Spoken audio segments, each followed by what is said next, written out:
Well, Russ and Amanda, when the most dangerous storms strike, sometimes the most crucial information comes from those brave enough to drive right into the heart of the storm. This is an intense, severe storm that we've been following when it was actually in Alabama. We decided to protect most of our viewership. The best would be to intercept the storms right as they came into the state line. Our storm spotter, Kevin Olson, has been tracking the storm. He's been in it. I decided that we would attack the storm up when it gets near Rome. This is where we started seeing the indications of rotation. We pretty much caught the beginning of that rotation as it was beginning to touch the ground. He's been giving us some great information on what's happening out there now. We actually crossed a small circulation on the road. Kevin Olson has long had his eyes on the skies. A meteorologist and pilot, he's flown with the Air Force Reserves for 8 years and even flew with the Hurricane Hunters for a time. I thought what better way to combine my love of flying with my love of weather than to try to join up in the Hurricane Hunters. Picture us about right here. Tracking nature's worst weather on the radar, on the ground, and from the sky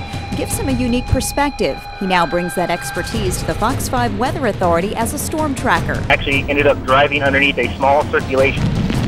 Putting himself in the path of severe weather to get a view of what's happening on the ground. And getting a view of it is more important than you might think, because despite all of the technology available, it's impossible for any radar to tell us exactly what's happening on the ground, because the radar beam is pointed thousands of feet in the sky.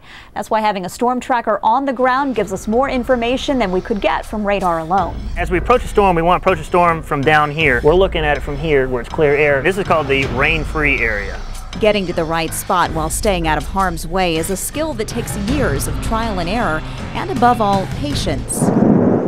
You realize we're kind of going after the golden calf. I mean, it's the 1 in 100 shot that just because you're in the right place at the right time doesn't mean that Mother Nature is going to cooperate, you know. Tornadoes in the southeast can be difficult to detect for a lot of reasons. One, they're usually rain-wrapped, but also hills and trees can block your view. That's why Kevin relies on his extensive knowledge of storm structures, along with a device for viewing real-time radar and a good GPS system to get the job done. And if you look at some of the video, you can see what potentially looks like several funnel clouds trying to develop and dissipating rapidly, and a couple large wall clouds going by. As the wall cloud began to develop, we changed our location. You were able to give us an idea that that rotation was happening before a tornado warning was even issued on that storm.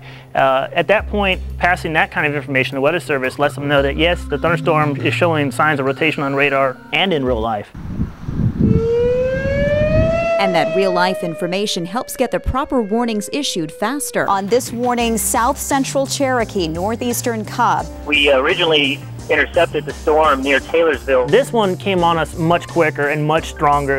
Kevin advises that it isn't a task for the faint of heart, and it requires a deep respect for the power of Mother Nature.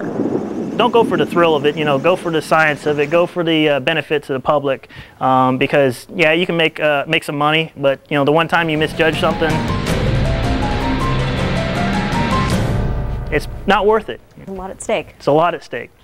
And during this severe weather season, the Fox 5 Weather Authority will have Kevin's storm tracking expertise to help keep you safe. Russ and Amanda?